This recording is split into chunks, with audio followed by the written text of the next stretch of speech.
Muling lumiham sa Kamara si Vice President Sara Duterte upang ipaalam na hindi pa rin siya makadadalo sa pagdinig kaugnay sa naging confidential fund ng Office of the Vice President. Yan ang ulat ni Rod Lagusay. Nakabase sa walang basihang alegasyon. Kasama ito sa naging rason ni Vice President Sara Duterte sa hindi niya naging pagdalo sa pagpapatuloy ng pagdinig ng House Committee on Good Government and Public Accountability sa naging paggamit ng Office of the Vice President sa confidential fund nito. Anya, ito'y nakapaloob sa naging privilege speech ni Representative Rolando Valeriano. Ayon kay Duterte, sinabi lang ni Valeriano na ang 2023 to 2025 budget ay nakasentro lang sa Metro Manila. Kasabay-an niya ng pagdududa sa mga iniulat ng mga beneficiary at naging strategic partnerships. Paliwanag ng pangalawang Pangulo, mabeberipika naman ito sa pamamagitan ng mga accomplishment report na isinumite ng OVP bilang suporta sa 2025 budget proposal. At kung kakailanganin anya ng formal inquiry, dapat anya kahit draft House Bill ang ninipresenta para masiguro na ang diskusyon ay patungkol lang dito. Binigyang din sa liham ng pangalawang Pangulo na hindi malinaw anya ang legislative objective ng komite.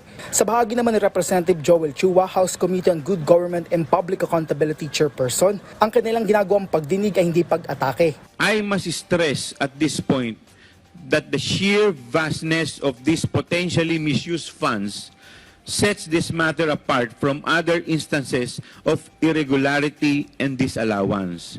These amounts easily surpass the threshold for the crime of plunder under our laws. Anya hindi ito pamumulitika dahil mahalaga anya ang inquiry para malaman kung may irregularidad sa naging disbursement ng naturang pondo. Bahagian ito ng kanilang responsibilidad na protektahan ang pondo ng bayan. Sa naging pagdinig, sumentro ang pagtatanong ng mga miyembro ng komite sa Commission on Audit, partikular ang liquidation report, kung saan nakukulangan ng mga mambabata sa detalye ng mga documentary evidence na isinumite ng OVP sa paggamit ng confidential fund. Samantala, sinabi naman ni House Assistant Majority Leader Paulo Ortega na bagamat maraming dismayado sa naging mga aksyon ni Vice President Sara Duterte, wala naman anyang manifesto para ipanawagan ang pagbaba nito sa pwesto. So dapat may urgency yung mga heads of department, yung mga head ng agencies, mga secretaries, saka mga, of course, yung Office of the Vice President to defend the budget. Pero parang hindi ko po nakikita yun sa kanila. I was questioning the leadership already. Yung leadership capability, skill, saka intent niya.